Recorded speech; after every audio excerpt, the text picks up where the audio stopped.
Are you a loud talker? No, you sound pretty. I'm mellow.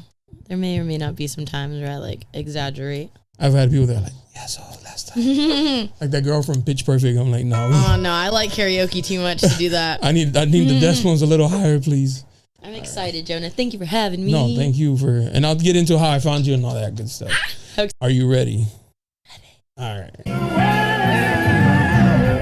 Yeah. You looking for me, you can find me at the spot. Chopping it up with Jonah, we talking about what's hot on the block. Up in Dago, man, we bumping. Keeping it confidential, you know this how we coming, we ain't front. Looking for that real, better tune in and stick by. Put on for the city every time that I dip by. Getting to that gritty every time that we sit down. Promise you it's real every time that I get round. Come on. Been in the field playing, we work. Welcome back, Barbershop Confidential, the podcast, your boy Jonah.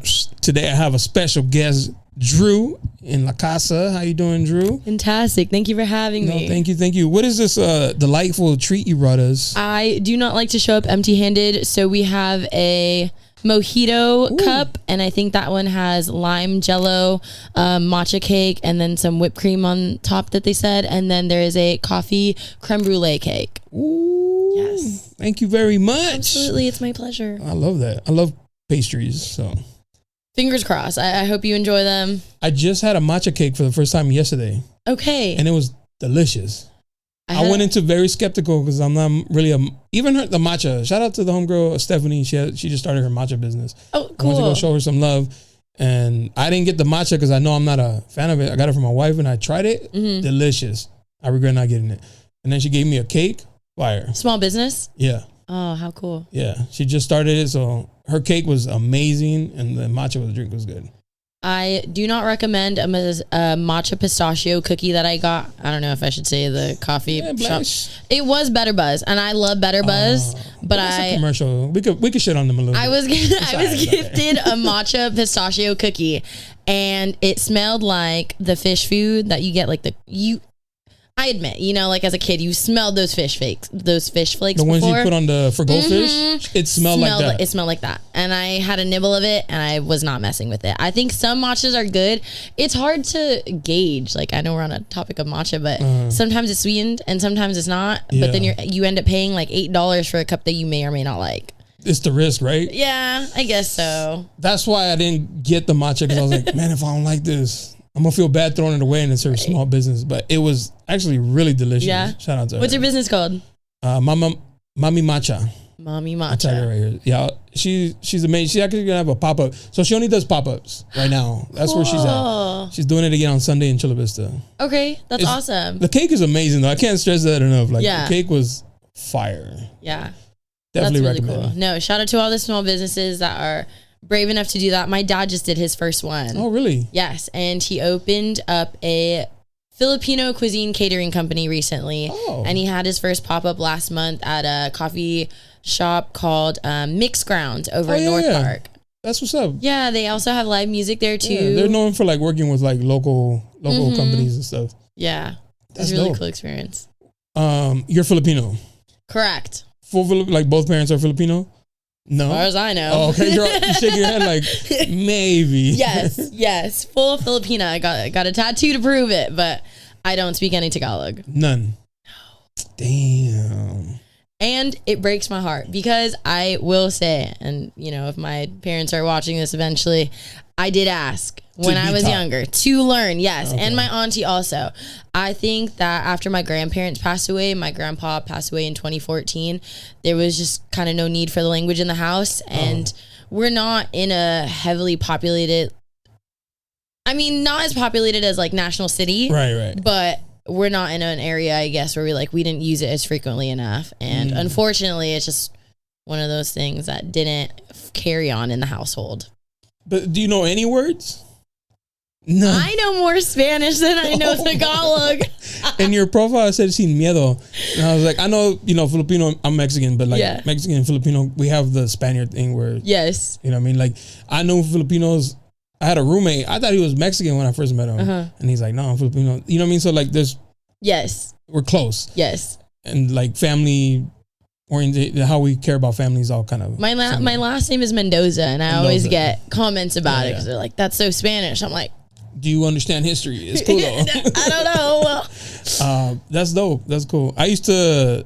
I grew up in National City. Okay. So I grew up like mainly it was either Mexican, black, or Filipino. Can I get a high five for that? Yeah. And I used to have a lot of Filipino friends, and I would always ask them, but the aunties love me. When I was in sales, aunties love me. Yes. And they would bring me like Filipino spaghetti, which is amazing. You know, now I wish I had asked, like, if you had dinner, so I would have brought us some Jollibee or something. Or like Chow right? King. Something. Yeah. We did just eat those. And then just do like an ASMR while we're here. I would ask them, how do I, like, if I'm trying to talk to like a Filipino girl, how tell me some words, auntie. And I learned mahal kita, love. I know mahal means love. Kita means I think you. I'm only spacing out because I'm on a podcast right now, but I want to say yes. Okay. From what I remember, mahal kita means I love you or love. Mahal means love for sure. And maganda umaga is good morning. Okay. I think that's about it. That's about it. Yep. We're and both. then thank you, and that's all. Yeah. Oh, okay, shit. I have a question for you. When somebody finds out your ethnicity or your background, do they have like a phrase or a something that they reference to immediately that goes like, oh, like no way, you're Hispanic, you're Latino, there's this. And it's like something that comes up. So for me, I'll give you an example. When people find out that I'm full Filipina, they immediately go, Manny Pacquiao, Wow. adobo, lumpia. Okay, I'm gonna say probably like burrito, carne asada. Like, you ever heard of cotillons? Yeah, like what? But most of the time they're shocked because they think I'm Pacific Islander. Okay, And when I had like too. long curly hair, Yeah. for sure they thought I was Polynesian for sure. Okay. So at first they're like, really? And then they're like, oh, so you like carne asada? Like, yeah. I mean, who doesn't? Right. Yeah, it's kind of awkward. So sometimes like, Oh, I don't know what to say to those people. exactly. So I'm usually just So she like burritos. Because you almost want to be like, that's racist. Like, I'm not gonna say it, but I'm definitely thinking it. clocking that. Yes, but absolutely. yes, we all do. Yeah. I'm thinking, what is there? Oh, it's a cuss word, a curse word in Tagalog. Yes. Putang ina mo. Yes, Yeah, that's yeah. always the That's next. yeah. Mm-hmm. Even when I was asking you, do you know any words? I thought you were gonna say only the cussing words. And that's the only the one. If there were more, I don't know. Oh, okay. Do your parents like pop off on you in Tagalog? Like whenever they get mad, you know how you like immigrants usually go back to like their roots when they're angry or happy. No. And if it was something that I wish that I did, maybe that would be a different story on like who I would be at this day and age if my parents maybe had a little bit more of their roots, even if they were angry, or especially if they were angry. I don't know. Are they from here or are they from the Philippines? They were born in the Philippines and then immigrated at a very young age. My dad grew up in Koreatown and my mom grew up in Eagle Rock in LA. Oh, okay, they're from LA. All right. And then are you from San Diego? Born and raised. When did they come down to the better part of California? That's a great question. I want to say maybe after they had my older brother. So they had to be at least like 25 maybe. Oh, that's a good age to come to San Diego. I think so. I don't actually know the whole backstory. Right. You don't ever get curious and ask them? And see, the funny thing is like when I was a kid, I actually thought my parents were married the whole time. I had no idea. They're just like boyfriend and girlfriend still? I thought they were just married, like I thought them having 3 kids meant that they were already married. Somewhere in between they got married. Exactly. And it was just one of those things that like I never asked questions. I never saw pictures. And then when I think I was around the age of, let's see, my little brother was 2006. So I was 7. I think when I was 8 or 9, my dad had proposed to my mom after having 3 kids. I didn't even, and that's the thing too, is just like as an adult, you don't really, I mean, you think about all these things, but as a kid, I don't know. Like maybe I don't know. I think I was just a kid and I didn't pay attention to those things or like they weren't as important. But now like dating and getting married is so tough, right? But as a kid, I think I was just living in a fantasy land where I saw my parents and they were just always in love, always happy. And that's all I needed to know. Right. Yeah. That makes sense. I also didn't know my mom and dad were never married. Really? I just assumed she wore a ring. He wore a ring. That's what. Oh, but they never had a formal. No. Really? Yeah, never. And it wasn't until like I was older I think even after my dad passed, she was, because I was young when he died, but she's like, he bought me the ring and I bought him his ring, but we never got married. I was like, what? My whole world is like in shambles right now. Like, right. You never married my dad? Like, what's going on? You said that was after he passed that she said that? Yeah, because when he died, I was young. I was like 14. So gotcha. When am I going to be caring about? Right. You have a ring, you're married. And it wasn't until later, like probably in my 20s, where she was like, no, we never. Do you have siblings too? One sister, yeah. Okay. Did she also know? Or she knew, but she never just told me. She never told me. She's older, so. It was never really like topic of conversation. It was never a thing where like, oh, did you know our parents? Right. Never got me. And I had just assumed like my parents, because they had been together for so long, that they were just married. Or like that's how it happened, like marriage, babies, done deal. Like society's standards. Please. Yeah, pretty much. Did you question it when you saw him? Did you see him propose? I was there at the proposal, yes. Were you like, what are you, oh my God, what's going on? I cried so hard. Because I think as a child, it's something that you don't see every day. It was almost like an imaginary concept that was happening right in front of your eyes. Like, my dad is proposing to my mom. He also didn't have the ring with him, so he proposed with a foil ring in front of the family. And I thought it was still the sweetest thing in the world. Like, he didn't have the ring, period, or he just didn't have it on him? I don't think he had it on him. I think it was one of those moments. Mind you, I was 8, 9, or 10 years old, and I do remember it being at my grandma's house for a special occasion, most likely Christmas. Okay. This was up in LA, so we are surrounded by family, and my dad gets down on one knee, but he didn't have the ring, so he had a foil ring as planned. And my dad is a very artsy man, so I think that this was a significant gesture for him, that this was still extremely romantic in my eyes. These days, I don't think it would fly. At all, bro. Especially after 3 kids, you'd be like, you're kidding me. Now the whole family's going to roast me every year because I got a foil ring. Right. Nah. A different generation for sure. However, that's all I really remember. And then she said yes. Brother, yes. Okay. Yeah. I mean, could you imagine if she had said no 3 days later or 3 kids later? She's like, no. Where's the real ring? I thought we were just keeping it casual. Higher standards. What are you doing? Like, well, I just wanted. This is casual. Oh my gosh. Delete the app. She's like, oh, you for Let me change my status on Facebook. Oh, we're serious. That's actually a joke. I didn't get to do it because it was raining when I got married, but I wanted somebody to take a picture of me, like at the, waiting for. That's good luck. Yeah, everybody says that, but I was that's like awesome. Soaking wet. Yeah. It didn't feel like good luck. Yeah. That's what they said. I wanted somebody to take a picture of me and I was going to post it on my story like, I just met her. Nothing serious though. She walks down the aisle, but I didn't get a chance because it was raining. Nobody was not trying to be on their phones. Yeah. But it was cool. Yeah.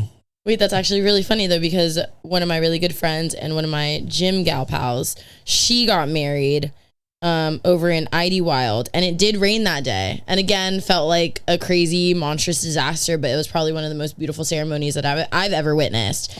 And they have a very just like grounded relationship. I root for them every day. So from when I hear yours having rain on your marriage, like that's really cool, honestly. Yeah, like looking back, and it was kind of cool. It took away like trying to be perfect, right? And it just is what it is. We're here to get married, and thank you for everybody who stood in the rain. Of course, for us. Being present, not on your phones, obviously for obvious reasons. But no, I love that parallel. Yeah, it was cool. Now that it happened after, and you know what's funny? Once we were done, it stopped raining. Yep, that's exactly what happened. Dry as hell. To my future husband, we're getting married in the rainforest because it's going to rain if it means that it's good luck. I'm not taking no chances. The news is like, wow, first day in ever, no rain. Like, wow. Take back your foil ring. We were supposed to get married in 2020, and it didn't happen because of COVID, right? Right. And then we just pushed it back. There was like, I love you, you love me. We're not going nowhere, so... But I always joke around. I was like, God was like, you sure? You sure? Look, I'm going to cause a pandemic for you to think about it. I want you to really understand what you're doing. I like that. And how long have you guys been together? 12 years this year. Yeah. Long ass time. Shout out to my girl. Is she also a San Diego native? Yeah. Cool. She's Japanese and Mexican. Sick. When I told her I was like, oh, she said she's running behind. She's like, that's right, get more Asians because they don't ever show up empty-handed. And that's her thing, 100%. We don't go nowhere. She's like, we have to take something. I mean, until I was getting ready, I was absolutely running on Filipino time, where I was just like lax, chilling, doom scrolling, rotting. And then up until the very last moment, like when the pressure is on, that's when I move about and get ready. That's when I perform my best. That's what I think, you know? And then I end up being late, or it's not that great, but it's something, you know? Right, yeah. I work best under pressure. Yeah. Even when in college and school, papers due tomorrow, I'm waiting till like the morning of. I agree. Then I'll start typing it up. Yeah. Paper due at midnight, I'm wrapping that up at 11:45 exactly. p.m. And then I'm like, whew, isn't that bad? But you think you're like, texting the homies like, hey, what'd you get on B? Like, what'd you get on number 23? You could have done it a long time ago. I got 5 minutes left, homeboy. Text me back right now. Reply now.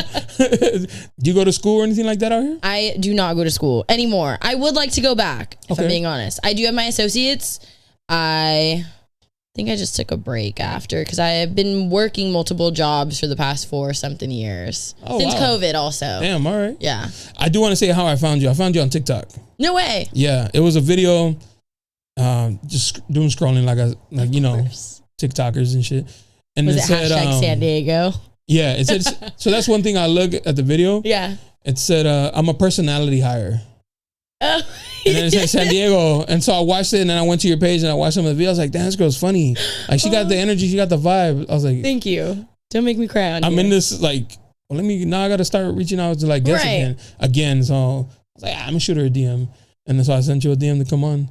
And I saw, damn, this girl's active. You run, you lift weights. I want to ask, do you do that like competitive or just...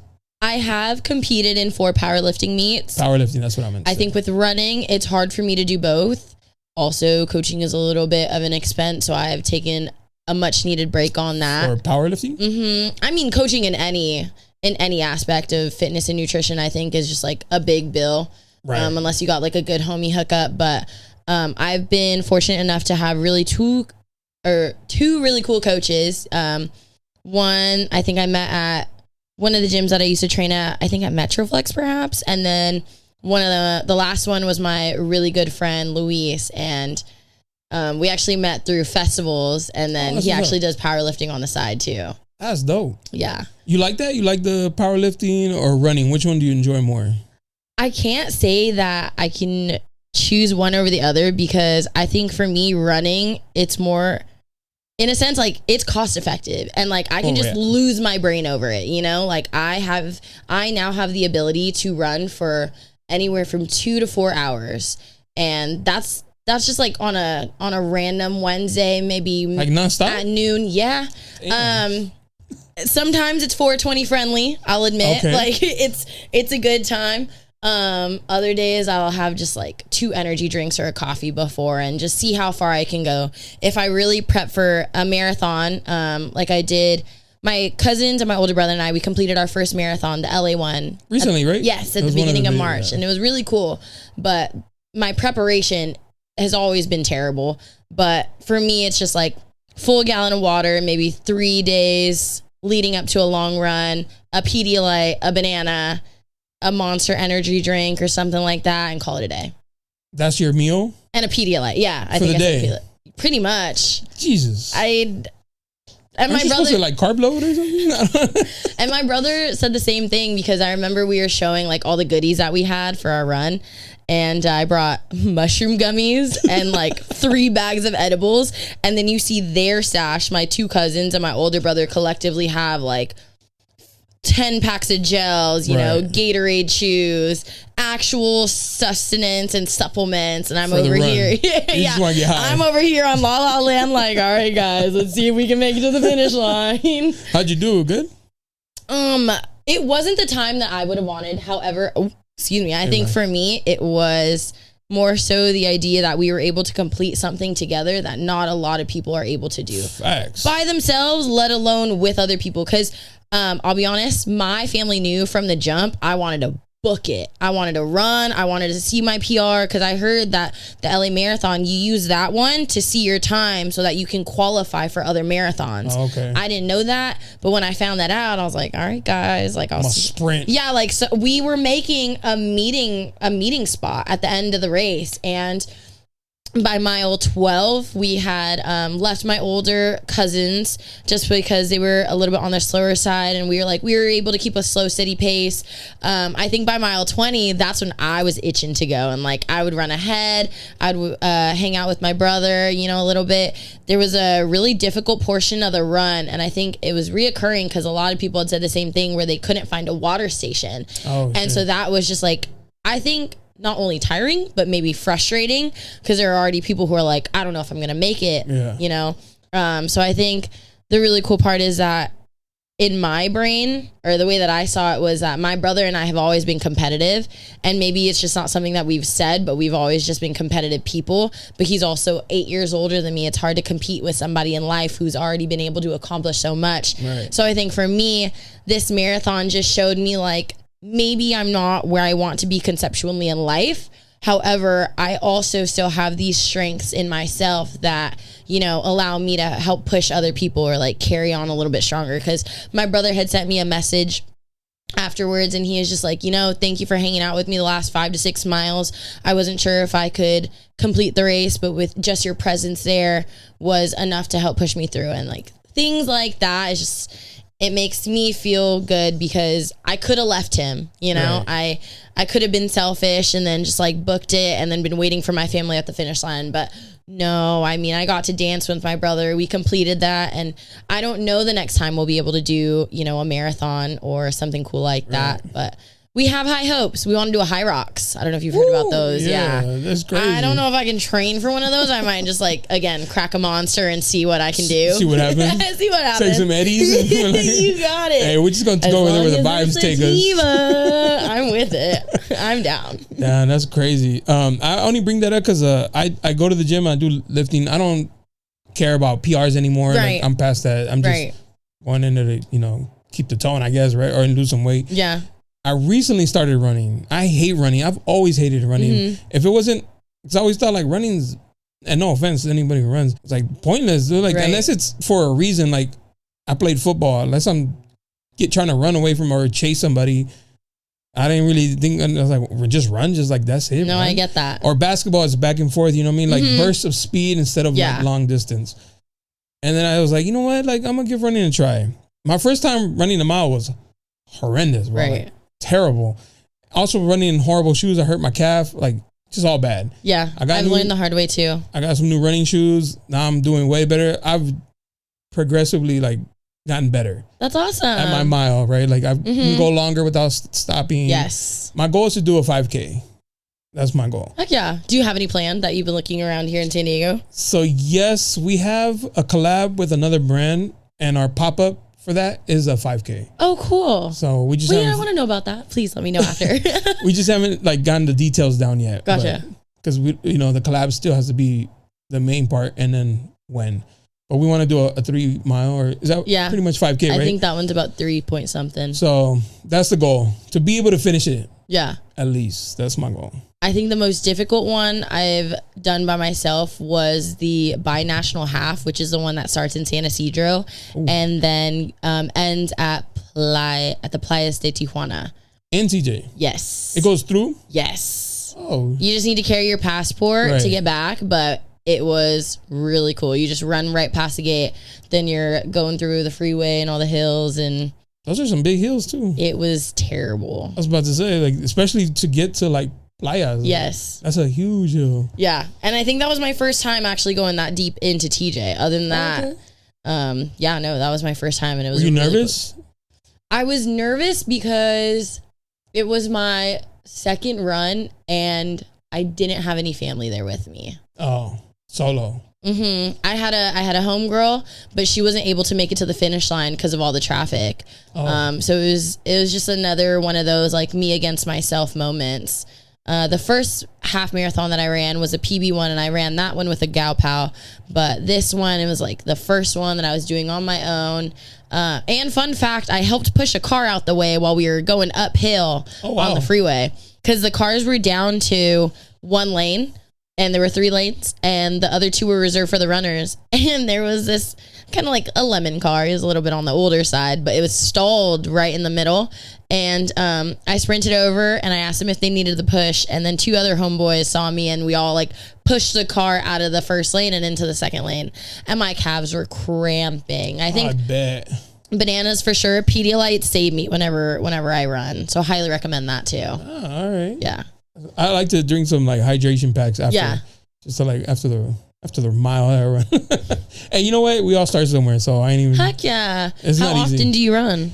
That's another thing. I need to do more. Okay. I only go once a week right now. Okay. Because I go to the gym Monday through Friday, and then on Sunday, I'll go run in the morning before church. I'll go get my run in. Honestly, good for you though for being consistent. Today is the first day that I did go to the gym, and I think it was your text that like really motivated when I said me. Yeah, you were like, all right, homeboy's gonna go to the gym and then do a podcast. I can go to the gym and then do the same thing, you know? Yeah, that's what's so that's very nice to be motivated today. Are you off on Mondays usually? Mondays are my Saturdays. I usually work Wednesday through Sunday. What do you do for work? You have like 4 different... Well, this time around it's 2. When I was working like 4 part-time jobs, that was more around COVID 2020 to 2021. There were just so many different things to be doing. But currently I'm a bartender over in Old Town, and I also serve at a dive bar over in Bay Park. Oh, that's what's up. Yeah. You like it? I love it. I really do. Like the customer service aspect of it, of like engaging with people? I think it suits my personality because I never see or have the same experience twice. Exactly. I was a preschool teacher 2 years ago. I also nannied last year on top of working at the dive bar. And I think right now the restaurant industry just gives me the time to be creative on the outside versus working the 9 to 5 when I was doing preschool, or having like really long hours some days as a nanny and then having to stay after.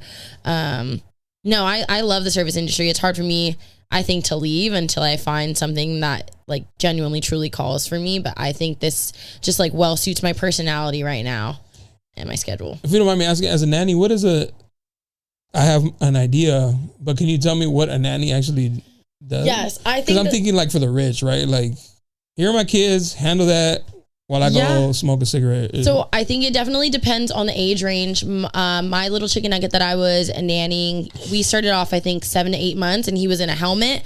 So as a nanny, I was doing routine feeding, routine diaper change. Once a week, we would walk to the library. We would try and do daily walks as much as possible. I think there's a lot of freedom to nannying, but as long as the parents are also able to cooperate, I mean, it is their child. There's a lot of benefits to having a nanny versus like having your village raise a child per se. Yeah. Okay. I don't know if that makes sense. It does. I don't know. I'm Mexican. Like, it's always like mom's sister. And I love that. Right. Family. That's what they're for. Like, my sister tells me all the time, I have a kid, and I was like, you gonna watch it? Like, yeah. I was like, nah, I don't. And so this is not a knock on families taking care of children. I'm not saying I'm an expert in childcare, but I've had my experiences, and I've had a good amount of years in the early childhood education.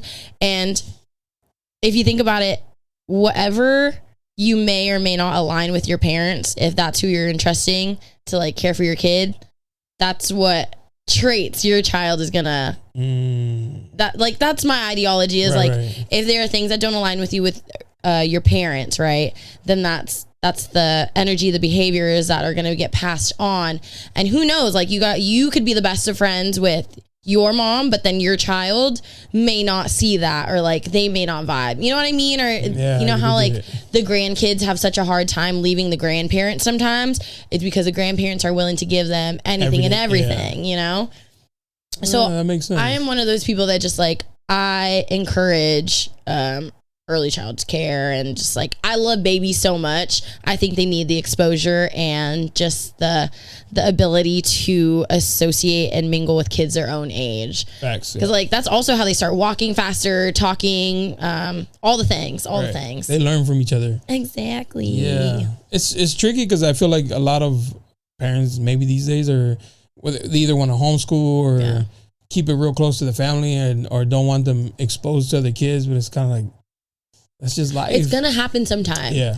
Sure. I will say San Diego is probably just like one of the worst places to do it because everything is so expensive. However, you know, your child's gonna go to school one day. Why not try and implement it a little bit earlier? But to each their own. Of course. I'm not a parent. I'm not a mom. I'm not a dad. I know. Shut up, Drew. Shut your ass up, Jonah. I'm like, hey, you're right. I just know how to change diapers. My bad. And I do fight that a lot where maybe I have an opinion, but I don't want to hear like, but you don't have kids. You got it. It's your kid. Yeah. Raise out with that baby however you fucking want. I don't care.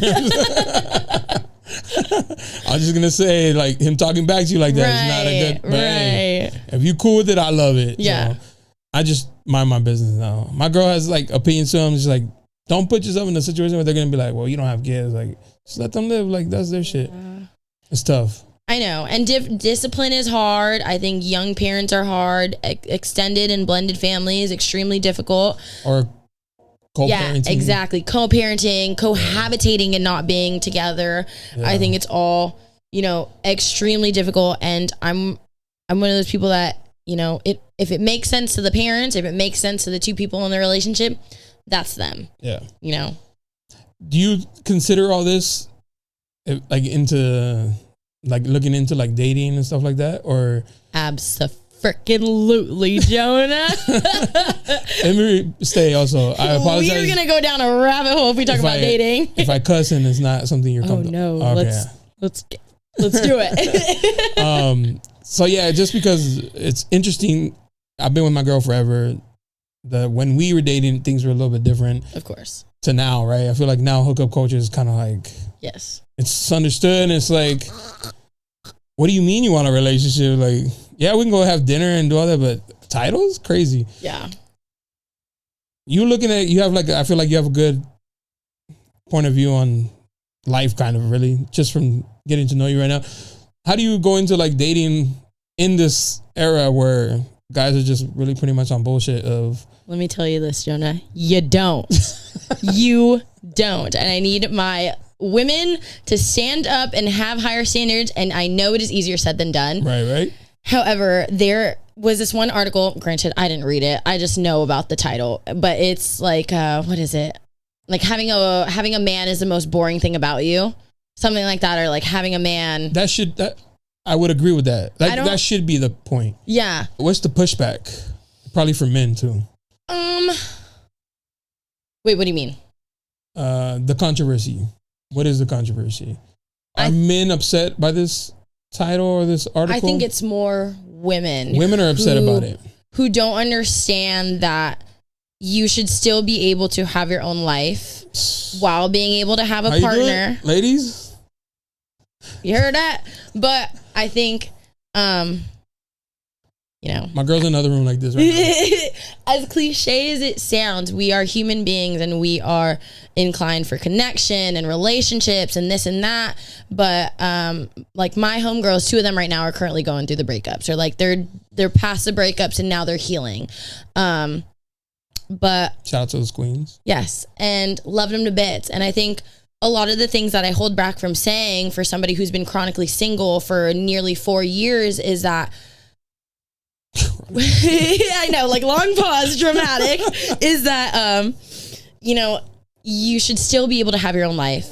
You should make sure that your partner aligns with your values in the sense that if you want to push yourself, he also wants to push himself. Mm-hmm. Or like he sees you doing your thing and you like... motivates him to do his exactly. You don't want to date a bum. Don't date bums. Either way, like both ways, like men don't date bums. I know he has a nice personality, but don't date a bum. He's good looking with a 6-pack. We get it, queen. He's mean to his mom, but he has a 6-pack and he knows the bouncer. God. I 100% agree with you. And it's been a thing since I've been with my girl. Yeah. She would go out with her friends. Right. And I'd go out with my boys. Right. My mom, because she's old school Mexican, she's like, no, you guys are a couple. You guys are supposed to do everything together. I'm like, that sounds like kind of exhausting. I don't think I want to do that. And a lot of people wouldn't get it. Like, oh, you let your girl go out? I'm not her parent. Like, she's her own person. She can do whatever she wants. Yeah. Like, as long as she's respectful, I'm respectful. Like, what's the issue? But it's always been a thing where, like, why are you guys going out separately? Because she had friends before she met me. She had a life before. Right. What I liked about her is her independence, where she can. That's what I love about her. Oh, I love hearing your story, bro. It's just like I don't understand. Makes me so happy. I don't get There's hope out there. I don't get like we're a couple now. We have to spend every It's either us or nobody, and it's like, nah, man. Like, go do your thing, and I'll pick you up.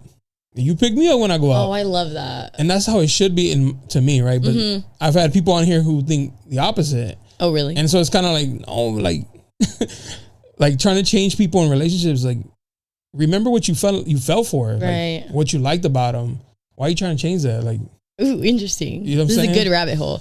So it's interesting these days because it's so backwards from what I experienced. And I think from that, it's just because women are feeling a lot more empowered these days, and at least that's what the hope is that. Like, as much as we want to be in love, I think my biggest downfall more recently is that, like, I've been wanting to match people on whatever level that they were giving me, even if it was the bare minimum, especially if it was the bare minimum, because, for once in like a good couple months or every so often, somebody was giving me that attention, and I leached onto it as best as I could. But then it went from, me trying to do the most or going the extra mile, and then, why am I feeling this way? Why am I not feeling as fulfilled? Well, it's because I'm, again, pouring into the wrong person when the answer should just be the person I'm looking at in the mirror. Yeah, exactly. But easier said than done. I think a lot of it also has to do with my upbringing. Like how I told you that my parents weren't married, but I had just assumed they were. Because they acted as exactly, like when you see your mom and dad and you don't know any different, you just assume that they're husband and wife. So I think for me, it was the fact that my parents had love at a very young age. My older brother, I watched him in love, a couple times with really long-term relationships, and his wife, he's been with her at least 10 years, and they've only been together married for 3. Hey, facts, shout out my king, that's me. Right. And I think that's so beautiful because they made sure that the love was stable and consistent before they got into it. I think, especially here in San Diego, like, I will say this, and everybody, like, all my friends know this, my husband's not here in San Diego. He's not here. He's definitely not in your DMs. He's definitely not in San Diego. He's definitely not in debatably in LA. Could be a Dodgers fan because opposites attract. That's a tough one.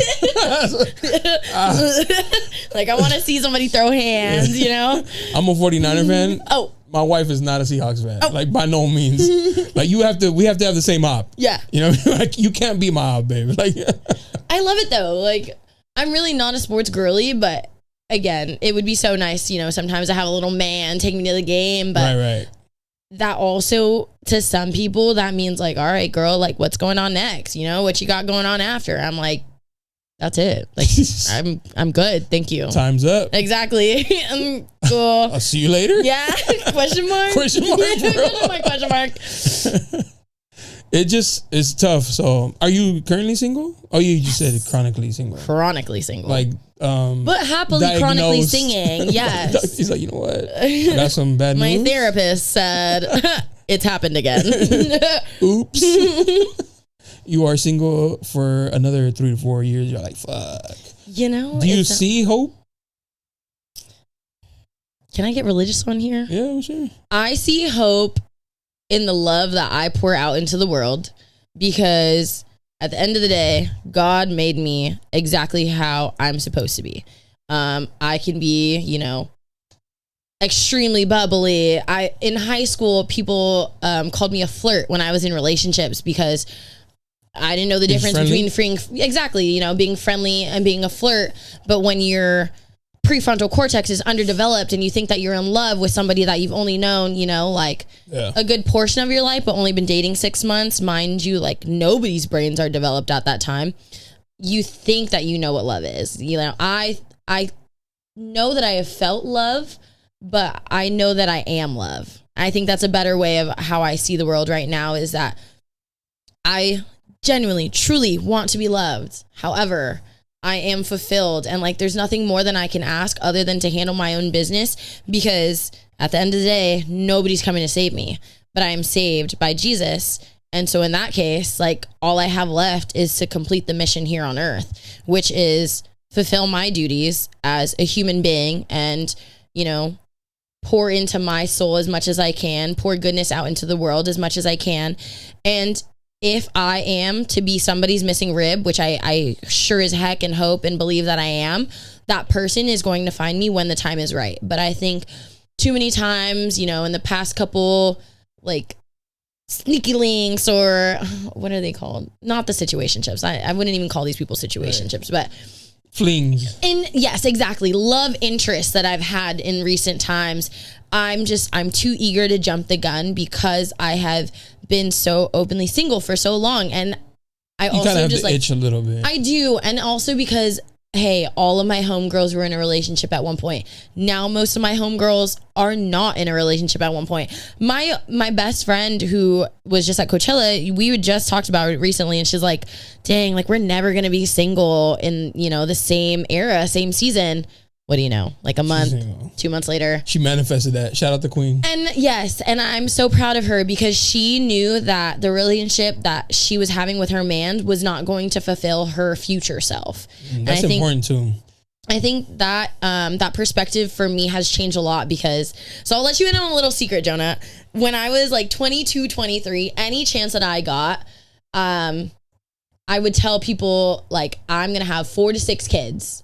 If God gives me twins, I want twins. Right. And so I'd go out seeking men that was like either a twin. You have twins in the family? Exactly. Let's go, my boy. Like, let me know more. I want to know more. Yeah. Or I was like constantly eyes open for somebody who was my type, you know?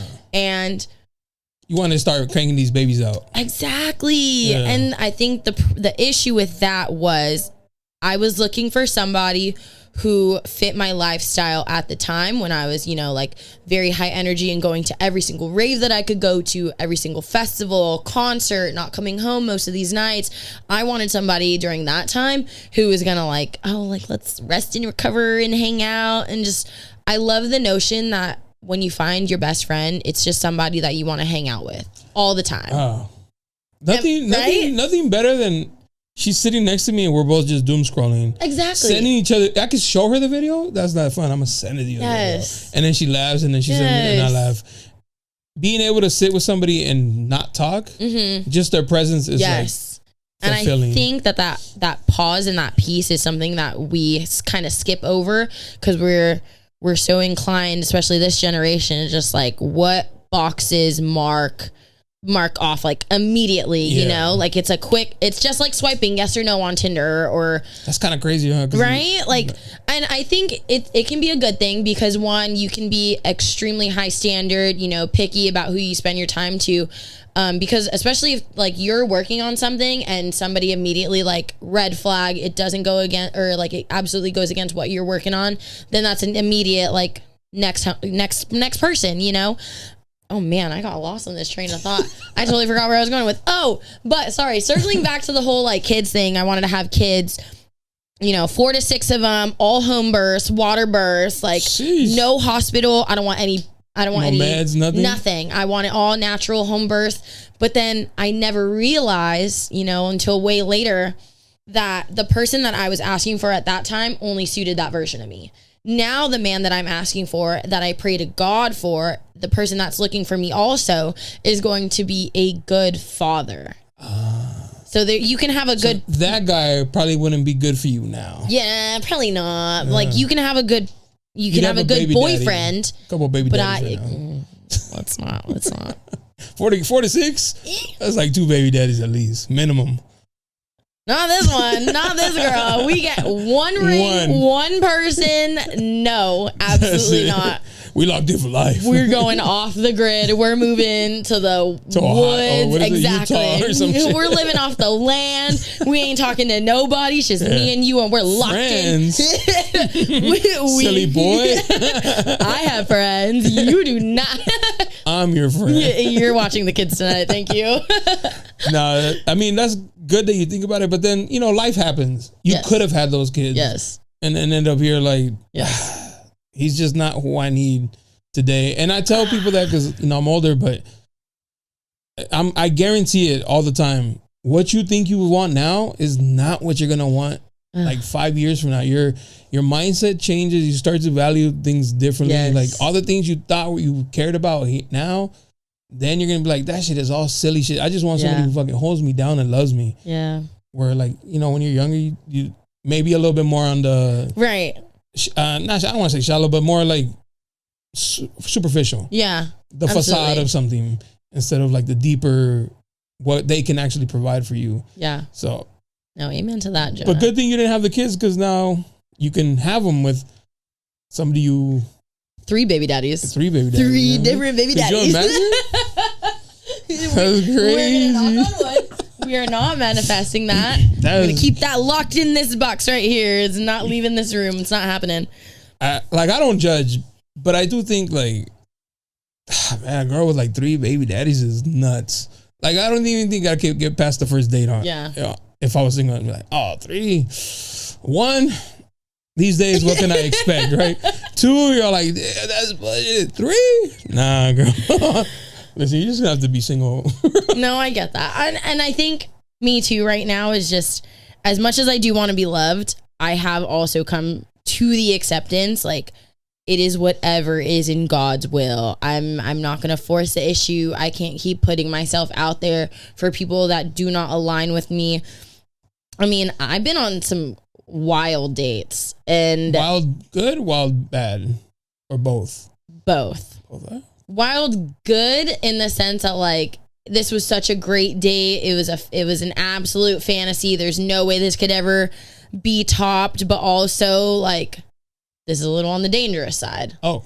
And then there's also like the bad dates that I've had where it's very safe, you know, and it was a good time until it wasn't. And then that left me to just like sit driving, wondering why again I put myself in the same situation. Mm-hmm. And I think for me, it's just like, I think I am attracted to the unemotionally available men. I'm going to be honest right now. That's all we have right now. That's all that's in stock. It's like, I checked the back. Get him off the market. we don't want him. You're like, can you check the back? I did. I promise you there's nothing back there with emotional availability. Oh my gosh. You guys are cooked. This item has been lost forever. I don't even know why the SKU exists type shit. It doesn't exist. Yeah, it's a raffle that you're never, ever gonna win. Yeah, the radio's never gonna answer. Oh, damn. It's just this generation. I'm never going to be caller number 9. God. It's always a dee, damn. And then some lucky winner. Oh, man, you just won the most amazing man ever. You're like, all right. Yeah. And then that's where I'm like, Lord, I've seen what you've done for others. If you could just sprinkle a little bit of that goodness this way, that would be great. If you fuck with me, you'll flip this truck right now. Damn, that's crazy. It's painful. It's annoying. Yeah. And I think right now dating is just tedious. It's tedious because for me, like, I will download an app, look at it, swipe on it for a good 3 to 7 days, delete it. Because one, like, it's cool as heck, you know, you got all the power. You can swipe this, and this, open a conversation and not. But then I get tired of the, hey, like, you trying to go on a gym date? Are you... Is that bad? Which part? The gym date? Yeah, the gym date. Me personally, I don't do gym dates. Okay. And my perspective on that is the gym is generally one of my happiest places or my most locked in self, right? How are you going to have a convo at this? It's like going to the movies. Not only a convo, but just like somebody gawking at you or just like trying to come up to you and get a set in. It's bad enough if you're doing that and like, you know, it's a busy packed gym and there's, you know, you got to work in with somebody, whatever. But when you're intentionally inviting somebody into your safe space, if the gym is your safe space, if you take it seriously enough, that is an open invitation for them to also see you again at like your lowest or your strongest, depending on what kind of day you're having. But I want to say in my earlier 20s, I did invite like one guy to come with me to the gym, and it was my private lifting gym that I go to, or that I used to go to. And I remember getting out the car, or like we were sitting in the car, and I was like, hey, if you could not talk to me, like don't look it, like don't even make it look like we really know each other. You are a guest here. Like you go do your thing and I'll do my thing. Exactly. Okay. Exactly. And I think because that one also is just like a smaller private gym, a lot of people are just like chirping, whatever. I didn't need somebody to be like, oh, you brought a little homeboy in today, you know? Yeah. Oh, that's your man's? Like, your gym crush, heart crushed. And then I don't even have gym crushes anymore now. You're somebody's gym crush. Oh, they see you walking with a dude. Yeah. World shattered. Yeah. Like, he's like, fuck, Maybe I just need to walk in with like 5 dudes. And No, like 5? This girl got it going on. She brought the roster? That is crazy. They're my security backup. I will say, since we're on the gym talk, nothing worse than when you're like locked in, your headphones in. I feel like when the headphones are in, like, yes, public cue, right? Leave me alone. The yapper. Who doesn't understand, like, I could say, what's up? How you been? Good. That's it. End of convo. Now they want to tell me, like, their business plans, and it's like, bro, you killing my shit. Especially the old men. There are a lot of old men that do that. They just want to chit-chat you, and it's like, I got the headphone. I know you see the grays, and you think we like, no, leave me alone. Please. Yeah. Like, my headphones are in. Ooh, so I want to ask, do you listen to music on your runs? Yeah. But I'm not listening to music, right? If that makes sense. Like at the gym, I can focus on a song, like, you know, vibe out or whatever. When I'm running, I'm just like survival mode almost. Like the beat is just keeping me. I get you. Like going pretty much. But I don't know what I'm listening to. It's just it's like something in my ear. Do you? Depends on the day. Most of the time, no. I don't want to hear my. I get that. So definitely need to tune out with some music. Because I've done like the recording when you're running, and then you play it back. You're like, I sound like this. Wait, really? This is what people hear when I'm running. Oh fuck! That's actually happened to me when I was swimming in one of the 24-hour pools way long time ago. But this deterred me from ever swimming in one of them again. I was, you know, doing my little thing, trying to swim through the lanes, whatever. And this old man, like 50-something years old, I popped my head out of the water. He goes, I can hear you breathing over there. You should take swim lessons. Wow. And I never went back ever again. Like, thank you so much for that. You thought you were over here Michael Phelps. I was like doing the damn breaststroke and things. You knew to swimming? At least I was. That would have sent me. I would have just drowned myself right First there. First time? He's like, let me give you some tips. You're right. I'm new here. That would be crushing. I think that would be worse if you like got in the water and you're like, here, let me. He grabs you like this. Okay, now paddle. Good. You're doing great, sweetie. Hold your breath. I'm going to put you under. If it helps, go like this. Terrible. That would have been funny as shit, though. I love the gym. The gym's cool. You be picking up lift. You be picking up weight, though. Is that like a guy feels intimidated by that? Would that be like, come on, bro? Like, do you have to date a lifter? Is your man that's not in San Diego or in your DMs in the gym? A gym. I would prefer my said man to be in a gym. It's not a requirement. It's not a requirement. But it would be eventually preferred, or, you know, something I'd appreciate. Either that, but running is so cool too. Like, I was thinking about this during the marathon. Would I want somebody to be on the sidelines cheering for me, or do I want somebody to run it with me? And why not both? And I think that's really hard to find, is just somebody who, like, maybe not matches me on the full scale, but it's really just hard to find somebody who is, in a sense, interested in, like, even remotely matches the qualities that I'm looking for at this point in time. I think just in general, like, the right person is going to find interest in your interests. Yeah. To be able to connect with you in that way, because they care about you and they don't want to have like these awkward moments with you. For instance, my girl didn't like football at all. Like, she would get mad like, this is what we're doing Sunday. Yeah, go sport. And football for me is life. Right. Like Sundays was like, they need me, babe. Yeah. Like, you understand? They need me to be here watching them. And she'd be like, now she's a huge fanatic. Oh. And I think like it honestly did a lot for me, knowing that she likes the things that I like now. Yeah.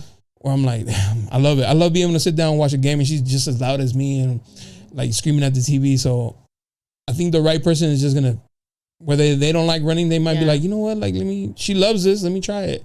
She likes going to the gym. And I kind of look like a pussy, like she's picking up the waters and I'm not. I've seen those videos where another man slides in. He's like, I got you, girl. Yeah. Your little man can't help you. Don't let that be you, my guy. Yeah. Don't let them catch you slipping. So I think you'll find, even if he's not into it, he'll get into it if he loves you and cares about enough to build that bond with you, though. I would also like to be extremely transparent. One of the things too that I'm working on that has been so hard for me to break, that I also think that having a partner would be a lot easier to manage, is vaping and smoking. Are you a vapor smoker? I just threw away my vape today. And that was after, remember when I told you that I was doom scrolling for like a good 2 hours? It was because I had seen the same copy and paste type of videos where they were saying the same things, or they were like given the negatives of vaping. And obviously we know as a society the things that are so wrong with it. But I think for me, the only thing that's going to, I guess, actually show any progress is the mindset aspect of it. Like, you can tell me all these negative connotations and like negative health effects, but I think for me personally, it starts with like, what's going on in the brain? Yeah. How I genuinely feel about it. Can I quit? Yeah, exactly. Type shit. I actually saw a documentary once, randomly getting ready for work. It was this girl going out drinking. And she was like, 1 drink, 3. And they kept counting, like, bing, bing. She had like 15 drinks. Damn. And blacked out, was thrown up in the bathroom.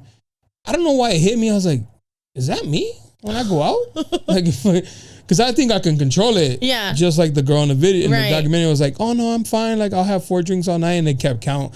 And I was like, is that what this is how I look? Like, just like my sober friends. It bugged me out. So the whole year I didn't drink. Wait, high five.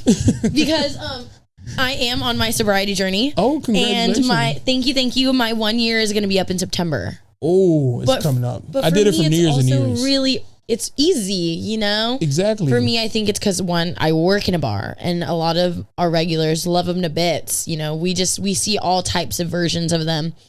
And some of the ones that come in are just like, yeah. You're back again? Hello. It's not even Friday. Well, let's stamp your card. We need to stamp At this point, we need to give you like a rewards point. Yeah. A point system. Oh, yeah, and it's funny because at that time, my boys loved going out, popping bottles. And I'd go with them and drink water. Oh. But they were like, and shout out to them because they never tempted me like, don't be a bitch. And those are good friends. They were just kind of like, hey, you pitching in, whether you drink or not. So I was like, all right, whatever. I'm not tripping about that. But it only got hard the last week. Okay. When I was like, I'm there. Yeah. I made it. Yeah. I did what I set out to do. Just have to drink, bro. Mm-hmm. Like, what's up? 1 more week, 2 more weeks. But I stood strong until New Year's. That's awesome. But it was, the whole year was easy because I don't really drink like that anyways. What about during football season? I don't because I usually watch the games at home. So I don't go to bars and stuff like that. So it wasn't hard for me only at the end where I was like, you made it. Like, you can reach. Who cares if you have a sip now? That's really inspiring. I'm so excited. I'm excited to hit my 1 year because I have been telling my friends, like, I'm so excited to get fucked up. Like, I want to black out. Have it? Yes. I'm like, because you look forward to it. I want to see how many shots it's going to take. 2. Done. It's going to be so easy, honestly. Yeah, for sure. Everybody should be scared. I'm terrified. Extremely. I've fallen asleep, in the club, in the bar before. Once you hear her say, she can't say, excuse me, take her home. Yeah. It's over. I mean, I say that now when I'm sober. I don't know what it's going to be like. I mean, when I'm on, like, if I'm out and about and I'm smoking weed, that's usually when I'm nonverbal. Okay. But I did stop drinking alcohol for the sole reason that I love to dance, but sometimes I, like, have an allergic reaction and, like, I'll break. Alcohol? Yeah, and I'll break out. And so if I'm... Like, more than my girl calls it the Asian glow? No. So I think the Asian glow is just like somebody turning red, but I would turn red and then like break out in hives. Oh, wow. And I was on like a weird JMO wave. It kind of happened during then. Anytime I drink tequila. So I'm definitely like a lemon drop martini type gal. But it was all that, like the sweating and then like the silly weird behaviors, not remembering the night or like how I got home, you know, and it's very real.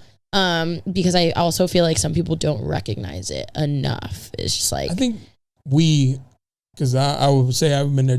We think like, oh, it's not that bad. Yeah. Like I can quit whenever I want. Yeah. But it is the mindset. Yeah. And it's like vaping. I'm sure maybe you'll have the itch tomorrow. Like, why'd I throw it away? I could have just put it aside or something. But it is really just in your mind. Well, my shift is that the same thing with like the partner is like, what is this going to do for me long term? Right. What purpose does it serve for me as a person? Or if I want to be a mom one day, I'm not going to be. Yeah. It is. I don't. I'm sorry. There are. Right now. I hate her. You're going in everybody's burn book. There is. I find it funny because I don't vape. I think it's so funny when people vape and they like in places where it's like, bro, you don't have to be hitting it here. Like you could chill out for an hour. Yeah. And they're just like looking for it and they just have to hit the vape and it's like, oh, is that deep? Is that serious? I don't know because I don't do it. So, but and I know people who have been able to stop and say like, it's not that deep. You give it that much power. But again, it is a habit that you've had for X amount of years that it's just, you know, it's an addiction. It is what it is. Like it is what it's called. It's easy. Like I was driving over here after I'd thrown it away, mind you, maybe like an hour into throwing it away. And in my brain, I'm like, where is it? Where is it as I'm driving? Because that's usually how I drive, you know? Is it something that calms you down or is it no, like I don't even know what it does for me at this point. And I think that's because my body is fighting my brain. My brain knows that I don't want it anymore, but my body is the one that itches for it, but not for any particular reason. Like at first, when I first tried quitting, it was because it was like the motion of hitting it. But then I got, you know, one of those no nicotine vapes and it still wasn't hitting. So it's definitely the nicotine, but I think for me, it's the mindset of like, hey, I think this is something that you want to overcome. And if you want to be a testament to somebody who stops vaping, you just have to do it. Yeah. And know how to say no. Yes. Because they're going to offer it to you. Like, here, girl, you want to hit this? Yeah. You're like, oh, thank you. The hardest part for me is that wherever I'm working too, it's so easily accessible or like, you're stressed out during work and you go run outside and you take a little rip, you know? But I think that's also where the resiliency and this like strong mind needs to come in. At least for me, I know that there's a lot of people that I've talked to that like, they want to stop, but it's also, why do I need to? You know, I'm young enough. I can quit it's the how I can quit if I wanted to. For sure. It's kind of like people who, mainly men, who when they get off work, they have to go have a beer. There was a time when I worked at a gas station and it was the same people every day after work. Yeah. Picking up a couple of tall boys. Every day I'm like, bro, you really get off work? And it was like, the first thing you think is like, I need a beer? I've never had that thought. In my life have I ever. There are some people that wake up and say, where's my beer? That's what I'm saying. Like, I've never had like the thought of coming home like, babe, give me your phone. Never. Maybe I don't have a job that's stressful enough. Yeah. Or my life isn't, I don't have kids who stress me out. Yeah, where you don't have to resort to anything. Right. Like, but I just never had that. So when I hear it, I'm like, damn, is that bad, bro? Like you have to have a beer when you get home. Like you're at the airport, you have to have a drink. Like, you know what I'm saying? Like you need these things. Again, and I'm not judging. It's just, I don't understand it because I don't go through it. So no, I get that. It's good for you though. Give up the. We're gonna break it. What about the devil's lettuce? You gonna? Oh, I love the devil's lechuga. Okay. That's from the earth. So I think for me, I would like to stop smoking greens and maybe only resort to edibles. Just because, you know, like I'm not an expert, I don't know all the facts, but it's just the idea of inhaling and damaging my lungs. Like it's just something that I don't want in my life anymore, or at least to like have that visible motion and have other people see that. Not that I care what other people think, but just as like in the sense that I want to, you know, be professional or move a certain way in my life. Like weed's not going to do it for me if I'm constantly smoking. Fun fact, I used to rip the bong heavily, and I'm talking wake up, go to work, wake and on bake. the break, in my car. Damn. It was bad. Again, younger 20s. That was when like I didn't give a fuck about anything, you know? Like I was going to work. I was paying bills. That's all I needed to do. I was going to festivals. That's it. But now there's just like so much more to life for me that I don't want to have to rely on substances to get me, you know, to a certain state of mind. I got you. Unless it's running. Unless it's running. Then bring out the mushrooms and shit. Bring out everything you got. Everything. Anything that's gonna make me make this run. I'm gonna fly by this run. In your head, you're like, damn, I'm in the area. You brought up religion. I don't know if you're comfortable, but is that like, are you new to that, or is it something you've always been, or? It's something that I've always kind of just like had in the background. My family, they're Catholic. Okay. I say that loosely right now, just because they go in a and I think that's kind of just a direction of where a lot of families are, and not like. I'm obviously, again, not an expert or pointing any fingers, but I think a lot of people can relate on the notion that they were brought up a certain way, and it's not that way anymore. I was raised Catholic, went through all my sacraments other than, you know, marriage, and then went to a Christian school my first year of college. Complete culture shock over there, but it was still good for me and a part of my story. But coming back, my family doesn't regularly go to church. And so for the past couple of years, I've been looking for a home church. Okay. I think right now for me, it's been the Rock over in Point Loma. But again, I'm not like a consistent Christian goer. I just know that I have my beliefs, and it's still like, if you're going to stand firm on anything, you know, stand on your business. For me, it's faith. Okay. Yeah. Same. Yeah. Yeah, for sure. Awesome. I was actually very anti the establishment. Really? Like, I've always been like, I believe in God. I grew up Catholic, but spiritually, all that, just the establishment, the organization of it. Yeah. I was very anti. I still have my reservations. Mm-hmm. I've only been going for about a year now. Mm-hmm. And to a Catholic church? No, to a Christian church. Oh, so good for you. I enjoy the pastor, and you know, like I take what I can, but I still have like those feelings. Yes, of course. And then so I can't really dive in 100% because I'm not there yet. So it's just a process, but I'm trying to, right? Like it's getting to, I'm keeping an open mind now. That's incredible. Before to hear. It was like shut. Yes. I was like, they're all fucking hypocrites, piece of shit. Like they just want my money. You know, I was like thinking the worst. Yeah. Or now after a year of consistently going, I'm more, I enjoy going where. I applaud that. I'll tell my girl like, hey, let's go later, let's go early. Yeah. So. And that also too that's super cool, is having a partner who can build on that foundation with you, or is at least open-minded to it. Because I have had people that are like, oh, is being, you know, non-religious a deal breaker for you? And I'm like, if we were to get married, where would we get married? Yeah. You know? It's at the beach. There wouldn't be a pastor. We would just like do it with each other, stream it, you know, live stream. We'd live stream our my Twitch. It's my wedding day. But I feel like that's even a thing. So yeah, like how many likes and shares can we get on this stream right now as we get married? I would have said before like it didn't matter. Now I do think culturally it's important.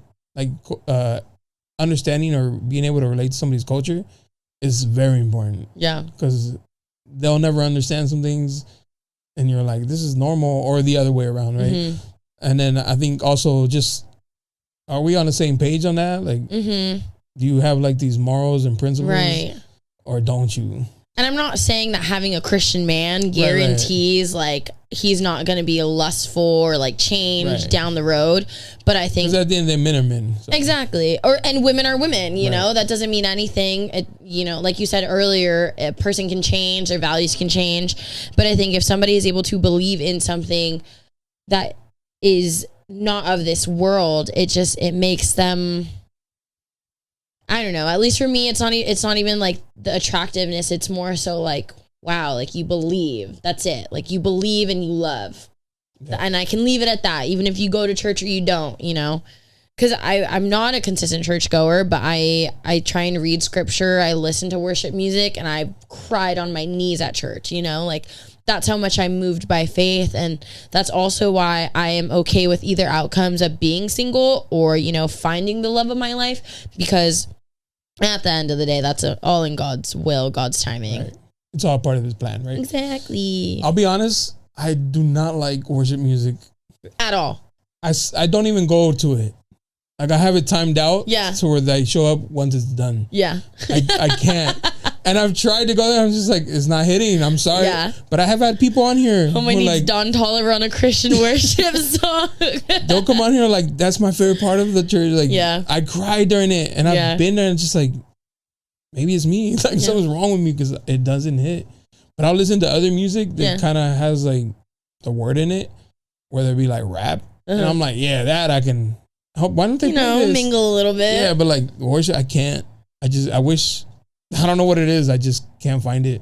That's fair. I think everybody has like their thing. You know, I could probably fall asleep during a certain sermon, but I love to listen to worship music. I mean, if it's live, it is a little bit harder if I'm just like chilling at home and I want to be in a prayerful state, but it's just like, I get it. Oh, okay. I get it, you know?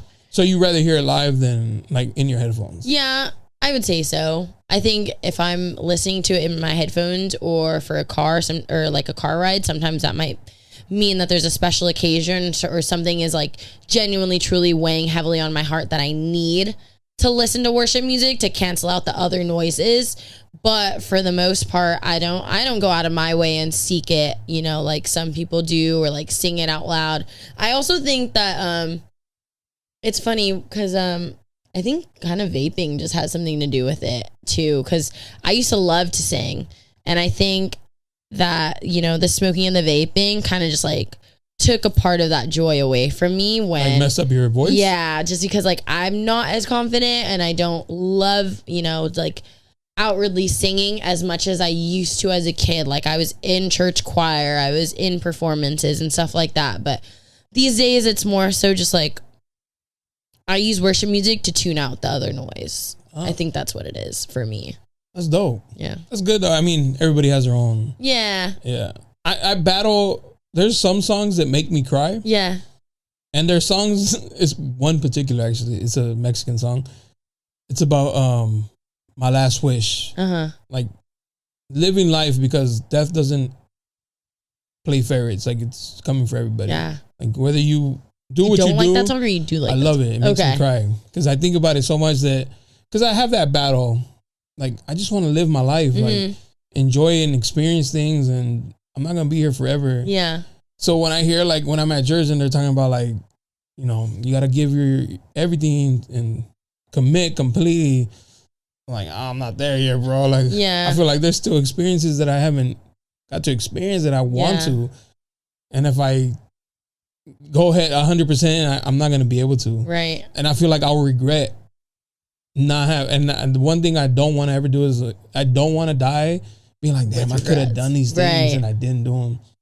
Cause I'm a very like, you down? I'm down. Of course. What is it? Let's just. I'm down. Yeah, I'm with it. Let's go. Fuck it. I haven't done that before. Let's do it. That's how I live. So I have that battle. Yeah. And it's a spiritual battle, you know, the worldly, materialistic, or like the things that you can get here on earth versus what is essentially waiting for you at the very end. But there's always that uncertainty in between.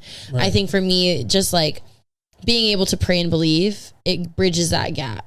I'm not saying I'm a saint, you know, or I live by the 10 Commandments, because absolutely not. There's no way in heck you can be a perfect person like that. But I do challenge you to maybe just think on the notion that like nothing happens to you per se without it being in God's plan already. Yeah. If that makes sense. Oh yeah. I kind of live like that. Like, I'm here because I'm supposed to be here. Right. Like, yes, we have free will, but I think I was always destined to be where I'm at. Yeah. Whether it be an experience that probably shouldn't be there, but I needed to learn to be here, have that experience. To be like, okay, I got it out of my system now. I know, or I don't know. Yeah, it's kind of. No, I love this talk. It's this like internal battle of how I want to live and how I probably should. Dude, amen. So Amen. It's tough. But that one song, it makes me cry because it's about that. Like, God. Can you send that to me later? Because I listen to a lot of Spanish music. Okay, it's a banda. You know what banda is? It's a song that, and it hit hard because recently one of my close friends died. Okay. And he was young. And my condolences. It's been a year and it was rough. And they played it at his, not his viewing, but they threw him a party. Celebration of life. Celebration of life, yes. And it hit even harder because it's like, damn, bro, like, that's exactly what I'm talking about. You didn't get to do all the things you wanted and you're gone, bro. So it kind of hits a little bit different. So that's another battle of like, damn, bro, I don't want to give my all. I got a lot of, like, I don't know how long I got. Let me just enjoy these experiences. Yeah. But it could be bad. And I feel like a lot of things could be looked at bad if you're going off of like church. Gotcha. I don't know that. Yeah. Like the pastor would disagree. Got you. Where I'm like, what? That was kind of fun, bro. But I think also too, like for me, I can still be a Christian and then still have my experiences. Now it sounds contradicting out loud. Wait a minute. Now we're saying the same thing. Wait a minute. Whoa. I mean, being a, you know, like a sinner or somebody who like makes their mistakes doesn't keep you from being a Christian. And I don't know. I love that you know that you're exactly where you need to be, because I feel that same way. And I hope that in my heart, I can just keep growing closer to God, because for me, I feel like that is when I'll be able to reach my partner, or my partner will be able to find me. I think that's cool as heck that you have your person, you know, and you have somebody that supports you as you're currently navigating life. I think for me, it's a little bit of the opposite, where I'm navigating life relying on God, because I go home and I don't have anybody to chit chat with. Like I'm currently learning to talk out loud to myself in my apartment, and just so like it feels a little less lonely. And that's my reality right now, you know? But I do love that like you have that opposite, where you have that person that like wants to support you and see you flourish. And so you're able to figure out what doors work for you and which ones don't. But at the end of the day, like you have somebody, and wherever you're at, future husband, if you're hello, tap in. Hope you're clocking all this right now. It is true, because I think this wouldn't exist without her. Or there's a right. I love that. Like a lot of things that I've done, just because I've had, you know, like, how's your girl cool with you having like random women chit chatting like alone? It's like, what do you like? For me, I'm thinking she's not like insecure. Right. In my head, I'm like, what's the issue? And in a normal relationship, I could get it. Yeah. She's like, nah, you tripping. You're not gonna sit there and have like a talk with like random women. Like, absolutely not. Right. So if she wasn't as supportive as she is, yeah, I wouldn't have none of this. So yeah. But do you think that even if say she wasn't your girl, do you think that you would still try and prolong something like this if they said that they weren't down for it? Like if this is what you felt like was your calling and they were against it, what do you think? How do you think you would feel? Have I already doing it? And like say this is like you were starting, you know, like you're starting to get people in the chair, you're starting to have more conversations, and you're reaching out to see who you can get as a guest on here, but your partner wasn't supportive. Do you think that you would stop with what you were doing, or stop seeing that person? Stop seeing that person. That's awesome. I don't think how I live now, I do a lot of respectfully too. Like I do what I want within my limits, within respect, of course. But I'm going to do whatever I want. Yeah. Like, this is my life. Like, I don't tell you what to do. Don't tell me what to do. It's a respect thing at the end of the day. Like, I don't say, like, hey, babe, can I go out with the boys? I'm more of, like, I'm going to go out with the boys. I'm letting you know ahead of time. Like, it's respect. Like, as long as I'm communicating what I'm going to do, I'm never going to ask for permission. Like, so, yeah, I would just be like, well, then I'm sorry. Like, I'm not going to stop chasing what I want. Okay, I have a question. Is another relationship question. When you are letting your wife know about like what you're doing, it's great to be courteous. Do you also like hold yourself accountable to tell her when you're going to be home? Or is that just something that like you guys have grown to completely trust in? Completely trust him, but lately I don't like being out too late. So I'll just message her. Right. Like, so it's already just like something that you don't even have to worry I'm ready to go home. But there's been times where she calls me and it's 5 a.m. and she's like, where you at? Yeah. I'm like, oh, my bad. I lost track of time. Yeah. But I'm ready. It's always just kind of like, thank you. Oh, damn. You're right. It's 5? Yeah. Oh, yeah. It's time to go home for sure. But it's always a trust and respecting. Like, always. Those are your foundations. Yeah. Trust is the base. Like, without that, everything crumbles. Like, with no trust, there's always going to be cracks. It's going to make everything worse. Were you guys friends before? No. I met her at the club, too. What? Yeah. Girl was outside? We were both outside. What a love story. Her best friend and my best friend, we were out and our mutual was like, hey, I got these girls. Is it cool if they chill with you guys? And we're like, yeah, for sure. We ended up marrying them. Like my boy married her best friend and I married her. Oh, that's so cool. Yeah, that's how we met. So that's your crew. Yeah. So that's just, we met outside. It's not ideal. I joke around. I was like, me and my boy were looking for hoes and we married them. Put that on a t-shirt. Married these 2 hoes. They never left. Turn a hoe into a housewife. But yeah, like even in the beginning we were shy to say that. Like we would just be like, oh, through a mutual friend, instead of being like, nah, bro, I asked her to dance and she said yeah. And now we're here. But I don't know, your guy, you might meet him at Sprouts or something. I think, hey, single people just from outside, Trader Joe's, Barnes and Noble, and car washes. Car washes. If you got the confidence to approach random people, absolutely do. Love it. The car wash is probably like the boldest one. Because like, how are you even starting that? Like, I've honestly contemplated like walking, pacing back and forth in front of a couple barbershops sometimes. You want a barber? No, just like sitting outside of a barbershop and seeing like who walks out. Like, hey, you got a nice haircut. Yeah, who got you? Who got you right? Yeah. Or just tell your barber friends to tag their clients. Exactly. I've seen those, too, where I'm like. I feel like Trader Joe's, you'll find somebody who probably likes to work out. Maybe. You know? I do call Trader Joe's the unicorn of grocery stores. In a good sense? Yes, absolutely. Okay. It's just like, it is a magical store, supermarket in general. And I think the people that work there obviously are pretty cool. They're super nice. Yes. Like, very nice. Maybe it's a cult. Right? Maybe. Trader Joe's cult. I just saw a documentary on that too. That's crazy. On cults. Oh. Not really cults, Mormons. Okay. I don't know if you want to hear about it? I'll just tell you real quick. Yeah, sure. I actually let Mormons read me a passage on my birthday. They were like, hey, you got a moment? And I was like, oh, I got to walk to my car. You could walk with me. So they were walking with me and reading me a passage. That's nice Oscar of you. and Owen, I think. Shout out to Oscar and Owen. Shout out Oscar and Owen. Yo, we were smoking the blunt. Hey, yo. That Filipino girl. Definitely not. Anyways, this guy, this town that believed in this guy, he was the prophet. He went to jail for messing around, being a little petty. And they believed in him so much that they were just waiting on his word, like what to do. They were their life was on pause. Yeah. And then this guy was like, well, he's dead. He's telling me what to do in the spirit. And they believed him. Homie had like 23 wives, but he was also doing the nasty shit. It was a Mormon thing.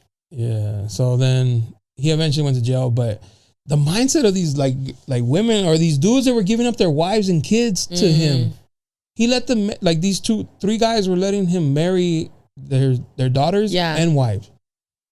And there was this part of God's plan, like, no, people are greedy. Go be with him. People are greedy and gross. That's nasty, bro. Like, but the mindset, it just trips me out. Like, how do you get there? Yeah.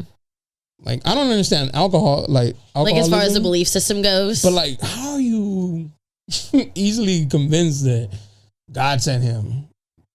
You know what I mean? It just goes back to like my reservations of like, nah, that's crazy. I can't mess with that emotion. Do you think that people in that case are either small-minded or open-minded?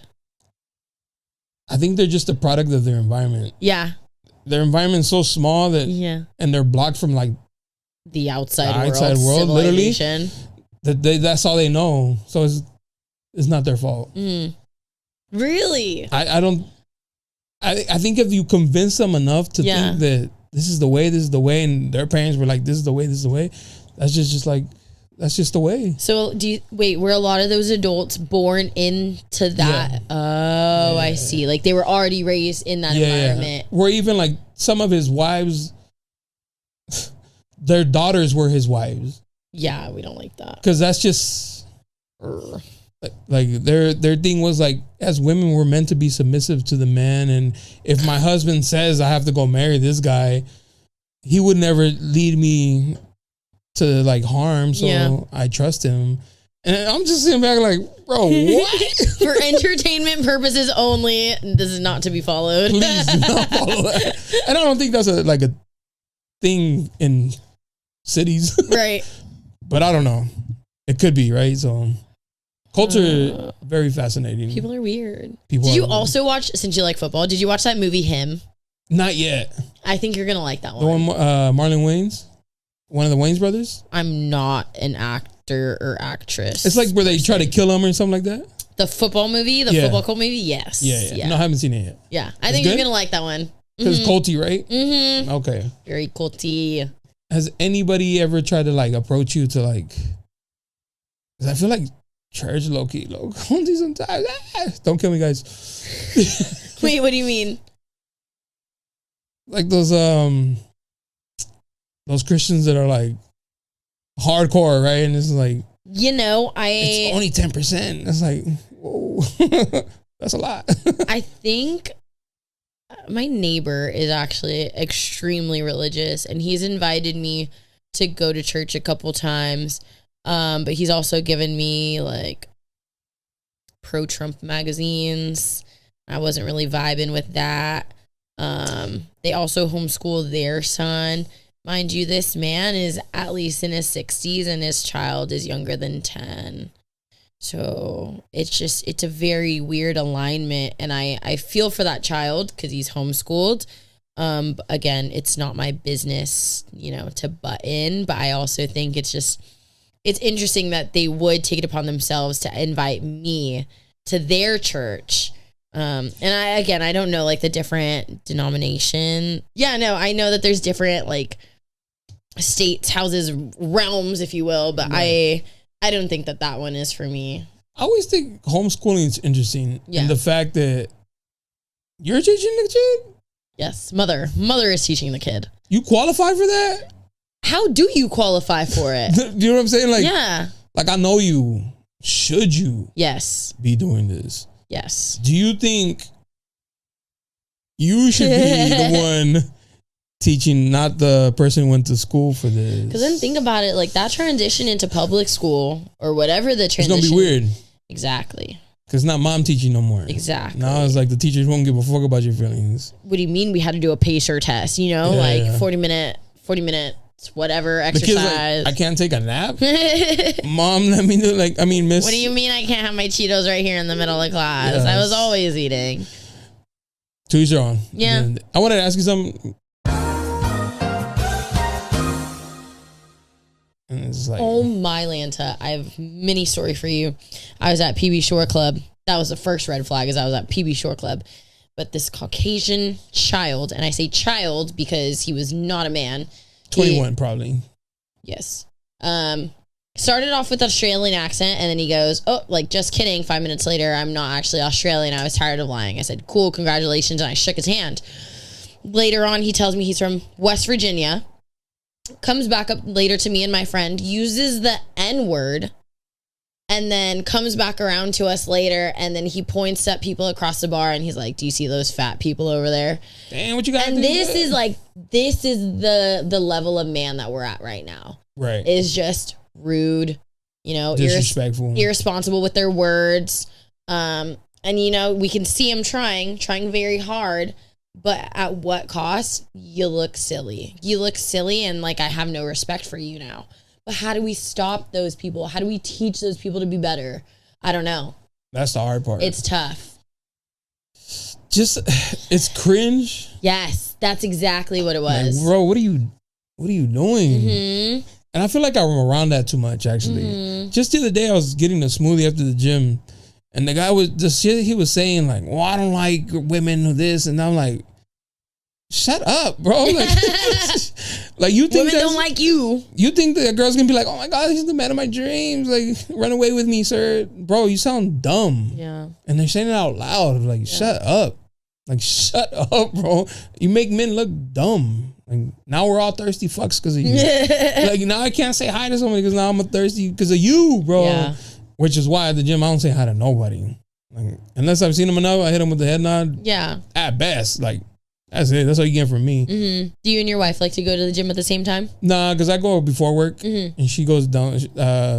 We have a little gym here and she goes during our lunch. I respect that. Yeah. Again, like how we were talking about partners don't have to do everything together. I like that people can be on their own schedule and then still find time to make a home and make a life for themselves. I would honestly love to get onto the topic of social media too, because just like, I feel like it's the relationship killer. Yes, I could see that. I've said it before that dudes think they have more options than what they in reality, because they see, let's be honest, baddies all over the Instagram, especially if your algorithm is that. Yeah. It's like window shopping. Yes, like. And there's nothing stopping you from DMing. Exactly. And then if you think about it, like, there's nothing to lose also, because you could either just, get blocked, ignored. But I think a lot of people... No consequence.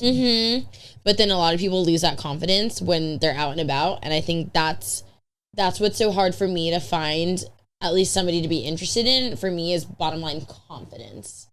Yeah. Not even just like out and about. It's just like in the way that somebody might message me or DM me. There's like, I don't know. I don't usually respond to my DMs, but I get just like a, hey, and I'm like, you get some? Yeah, I get DMs here and there, but I really like. Shoot or shoot? Are they ever interesting? No. There's never been one where you're like, that was a good one. But no. No, honestly. Damn. I think it's just because social media, again, is just like smoking mirrors. I'm a happy person. Really. Exactly. I'm a happy person, and I'm always going to do my best to like put my energy out there. But what am I like? What kind of position am I putting myself in when I'm inviting, another TikTok man to come hang out with me, or like a guy that only sees me off of my social media? You don't know me, right. And you're not going to get a chance to know me because I'm just like, I'm not interested. Oh, I wonder if this guy is going to. So there's actually this man that got butthurt that I didn't respond to him. He legit hit me with like, good talk, LOL. Like, it was nice chit-chatting with you. Yeah. And then follows up and he's like, do you want to hang out Monday or Tuesday? Bruh, that's the shit I'm talking about. That's the shit I'm talking about. I'll be honest. I would feel way more comfortable approaching a stranger in person than through DM. Because I don't know. I come from a different time where DMs weren't a thing. Like, you had to go and like, excuse me. Yeah, no, I would love to go off the grid or, move to the middle of nowhere and just like be with nature, whatever. That's genuinely what I love to do, especially if I'm traveling too. It's just like document as much as possible, but be on the phone as little as possible. That's the hard part. Yeah, I think we're just so easily accessible to reaching other people that it makes making real connections a lot harder and less genuine. Facts. Sometimes I turn off all notifications. Yeah. Where it won't even notify me that I won't see the little red 1, 2, nothing. Unless I go into the app. Yeah. But it's kind of like, I'll look at it and see nothing and be like, there's nothing there then. So then it kind of gets me off my phone. Yeah. But then I'll go in and it's like, oh, fuck, people are actually like looking for me. Like, hold on, let me reply. So it's kind of like irresponsible, but I need sometimes that separation from my phone because it becomes too much. I agree. It's tough. I agree. Would you date somebody who's like in all the likes? Do you think about that, for instance? Like why are you liking all these like thotties pictures with their ass out? Like, ooh, good question. I would hope that, first of all, I have half a brain to at least realize that that's not what I want. Like if I were to see a man's like this man might be all like the green flags, like the looks, the personality, the whatever, but that in itself, that just means he's a lustful person. Right. And that I cannot, I don't want, you know, and that shit can't be burning us out. Yeah. You find like a picture and it's like the little ding with the heart. And it's like, you like this, bro? Yeah. And I think with social media, like you can't just read too much into it because people are going to show you. Some people like base a lot of things off social media and then some people don't. Tell me if you agree or not. I also think that social media now has also taken shape of friendships in a sense. Because I disclosed this with you earlier that like it was my birthday recently.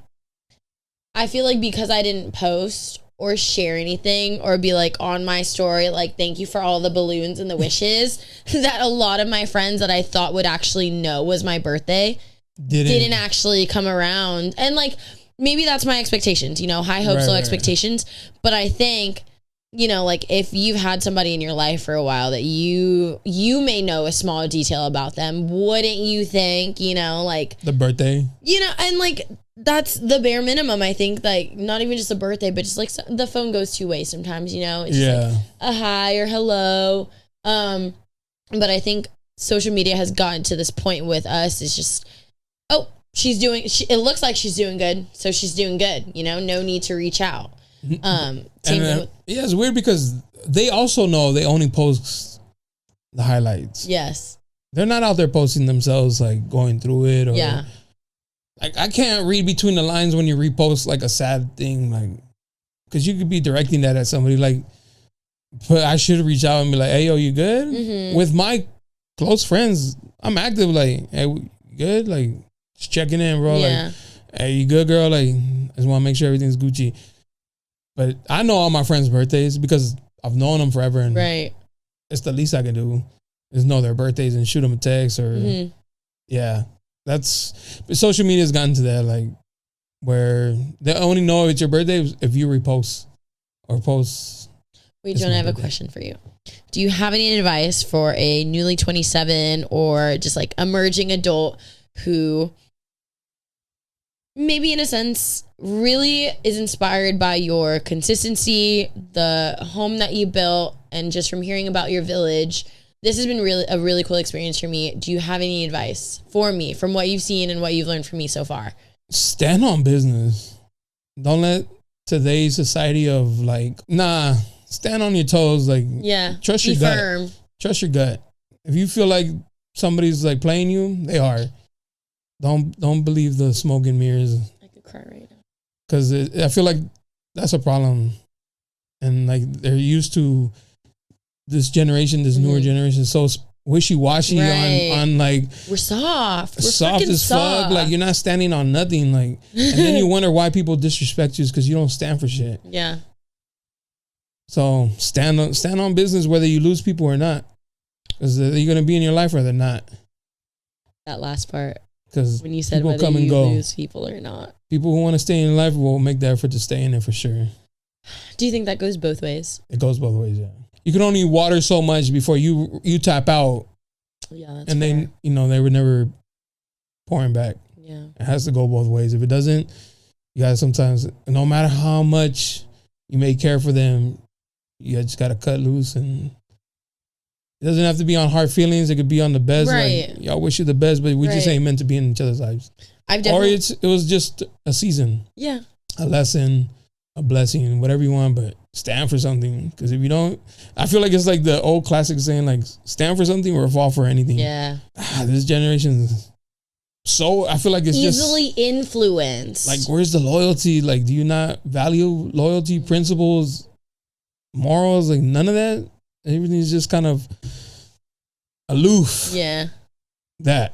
Stand on something and be firm on it. I like that. I think I'm struggling more so with being consistent and then seeing things through fruition. I love to talk about my plans, and I'm one of those people that has so many ideas, and I don't know if it's the ADHD, or the sleep sleep paralysis of the night, or whenever you can't sleep. Like, there's so many reasons why I feel personally like I can't get stuff done.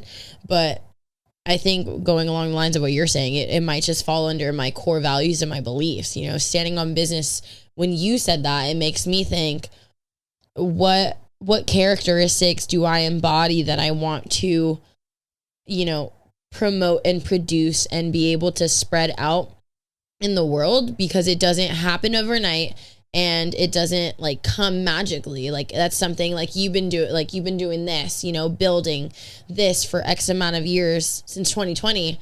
Like I can't tell myself, do this too, without the grind and the hustle.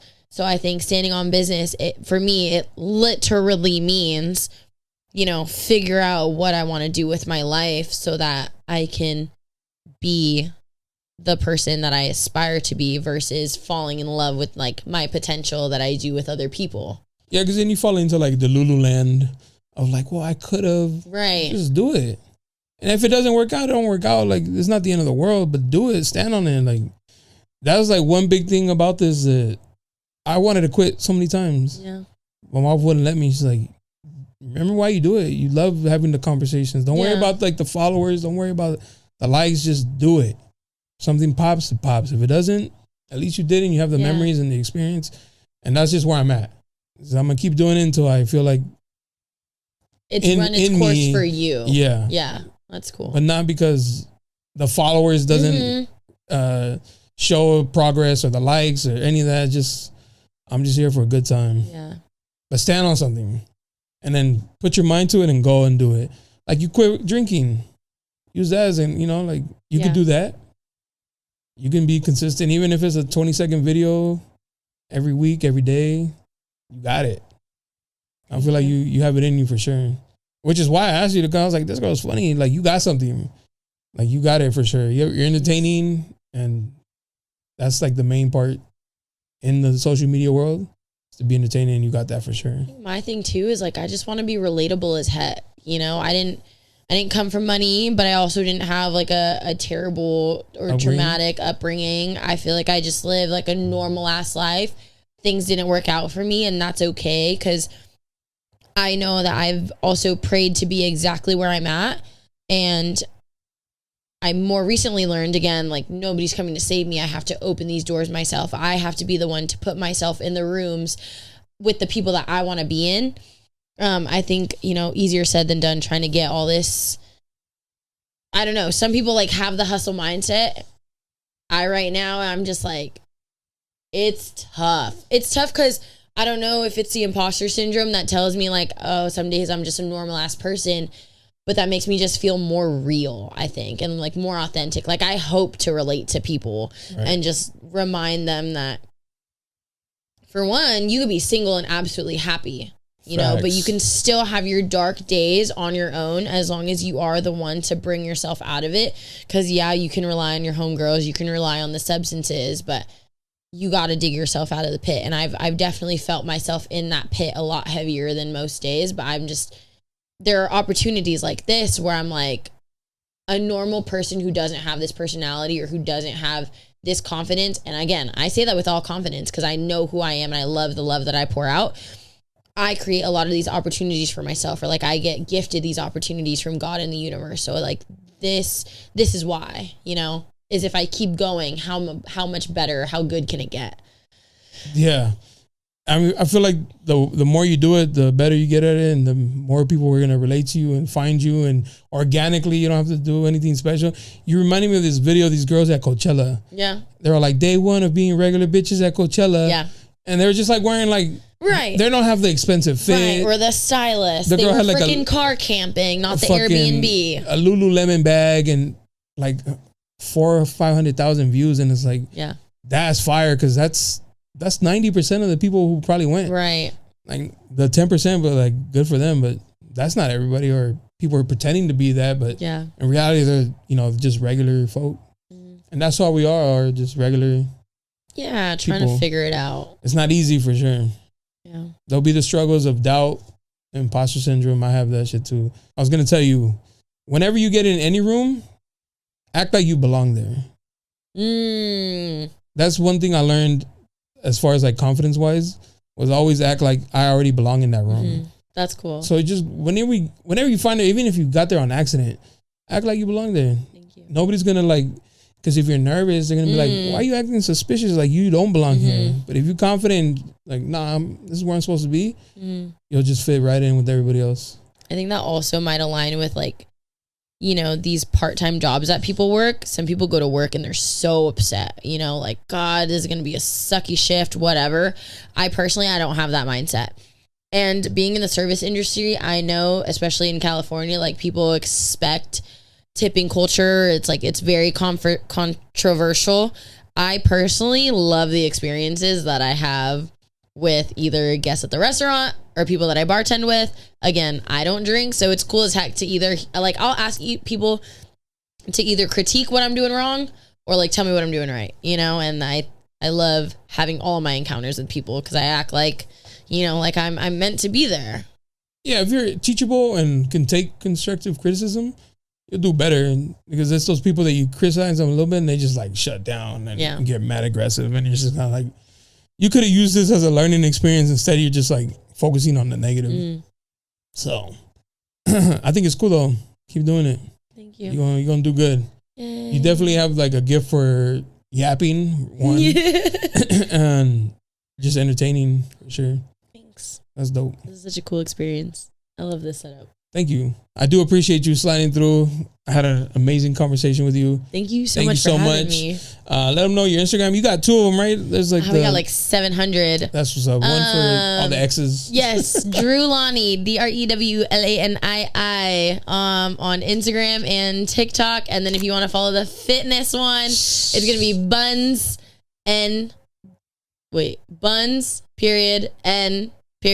Bunnies, because I am a bunny mom. Okay. Oh, you're a bunny mom? Yes. You have a bunny? I have 2 bunnies. Oh. Are they big? I got 2 buns. No. Pochi and Kiwi. I've had them since COVID and 2021. But yeah, they're like this. Are they big? Yeah. They're the size of like small dogs. Like this big. Are they easy He would to take keep? up half the, huh? Are they easy to maintain? I think they're easy to maintain for people who still give them the attention. Like, they're exotic animals. They're not like lizards that you could just leave in a cage. They're still very social creatures. So you still gotta, you know, like feed them, water them, give them pets daily, treats daily. But do they listen? Yeah, they're very smart. They know their names. All right. And my girl, Kiwi, the one with the ears that go straight up, she's actually so smart and spicy that there were nights where if I didn't feed them at a decent time, or like on the nights that I was drunk and I came home really late, she would chew my power cords, like my charging cords for my iPhone. As a punishment. And she knew that pissed me off. But that's the only thing that she would chew. And that was her being rebellious to her mom, who was like just not feeding them on a... Because how dare you? Yes. Where have you been? My children, I'm sorry. Yes. You're right. How rude of you, actually. Pay rent, please. Start working, kids. Like, wait a minute. No, we have cats in at 5:30 because that's when I wake up. Yeah. If I'm not like getting up, they're just like, wah, and like tapping my phone. I'm like, hey, yo, like I'm on their schedule. They're like, yo, you're late, bro. Come on. I saw you open your eyes. That's her. So you check your phone? Yeah. You check your phone, but you don't feed us first? Crazy. They're like the toxic girlfriend. Yeah. Like, wow. Who is she? Are you toxic? No, I don't feel like you don't give that vibe. I think you don't give off the who's that bitch vibe. I think honestly, I've been single for so long. It's like, it's not something that I care for. I really I don't want to date right now. As much as I want to be loved, I don't want anything. That's such a... Like, I want to figure myself out first. I admire that. Because there's people who, for the life of them, cannot be alone. I get that. I'm the opposite. Alone time is my favorite. Yeah. When my girl's like, I'm going to go, I'm like, yeah, handle that. I'd go to Miami to see her best friend. You got her spa things going on. She's going to Miami to visit her best friend. Yeah. And I was like, what days? I was like, bet. I can't wait. You can mark it on my calendar alone time. Because I'll just be chilling at the house. Yeah. While she's gone. I think there's a certain level of comfortability that you kind of just get when you have been single for so long, and then you just grow to enjoy your solitude more, because sometimes a man will open his mouth now and I'll just be like, nope, I don't want to hear it. Like, that was a good date. I'm good, you know? Damn. And I think for me, it's like the things that we talked about when we were talking about like how things align with you, and you'll know immediately off the bat. For one, because I am working on my words, I'm trying to be more fluid, trying to curse less, and all the things. And I truly believe that words have power. It's as easily if somebody like says something off, it just like it rubs me the wrong way, or just like it doesn't vibe with my ears.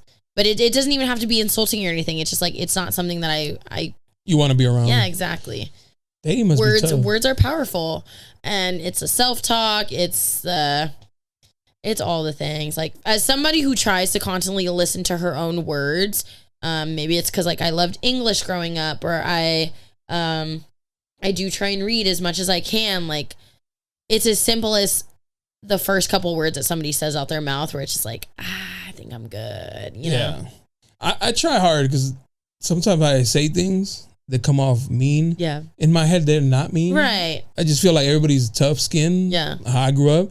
And then I realized like, okay, that was perhaps not. Or my facial expressions. Yeah. Are, if I'm not saying nothing, my face is. Because people will tell me things, I'm just like, yeah. Where did you, like, what? Yeah. You sound, you know what I'm saying? So I'm trying. I'm working on that. I know there are times when people ask me like if I'm being like, why am I being boring or something if I'm out and about. I genuinely love my headspace so much. I could be nonverbal and enjoy people watching, and that's me going out. Like, I just, since I don't drink, I don't really like get silly if it's just like a night out here in San Diego. I love to people watch and just enjoy everybody else's, silliness. Yeah. And then you think like, wow, maybe I should never drink. That's how I'm acting. Damn, I can't wait to drink. Or the other way, you're like, I can't wait to be on their level. Can't wait to get fucked up. On some dumb shit. We outside this summer. You know what I mean? When September hits, outside. And happy birthday, because you told me when I asked you. Yeah, thank you. You said, like, oh, my birthday's gone. I said, you hope you have a good one. Did you have a good birthday weekend? It was great. It was... This is one of the years where I didn't like do anything extravagant. I didn't party hard. It was a lot of self-care and a lot of family time. And I've been blessed to receive the idea that 27 is a superb year because 2 is even and 7 is lucky. And that's a good way to look at it. I really just feel like this is like this is my coming of age story where I figure it out. 27 has got to be the year I figure it out. Figure it the fuck out. Figure it the fuck out, because I'm not moving back home. Sorry, mom and dad. I love y'all. Not moving back home. I made that mistake one time. Yeah? I couldn't wait to get the fuck out. Yeah. And I was like, I love you, but yeah, if I stay here, we're just going to argue. Can't do it. Good for you. Love him to bits, but I'd rather go homeless. I'd rather be homeless. Yeah, please. Let's not, but... Yeah. Well, thank you, Drew. Thank you so much for the convo. I appreciate it. Yes. I wish you the best in all your social media endeavors, and I hope you blow up. And one day I'm like, I had her on the podcast one day. And then you're all like, who? I don't fuck with the little shit. Homeboy photographer with the shoes and the freaking Labubu collection. I love it. This is the origin story. Thank you so much for having me. No, thank you. I appreciate you. For sure. Follow her on Instagram. Don't slide in the DM. Leave her alone. Normally I say slide in the DM, but leave her alone. She's only good slide people. in the DMs if you're going to send me some Cash App or some PayPal or Venmo. If they slide in your DM, just send them your like Amazon wish list. I don't know. Knock some of that off first, and then we'll talk about it. Yeah. My car insurance is actually due in a couple days. What you got, homeboy? Because that shit's expensive too. But anyways, I appreciate you. Thank you so much for having me. This has been so much fun. Yes. Good night, everybody. Till next time. Peace.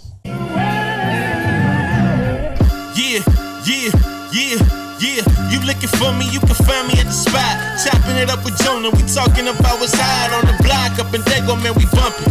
Keeping it confidential, you know this how we coming, we ain't front. Looking for that real, better tune in and stick by. Put on for the city every time that I dip by. Getting to that gritty every time that we sit down. Promise you it's real every time that I get round, come on. Been in the field playing, we work.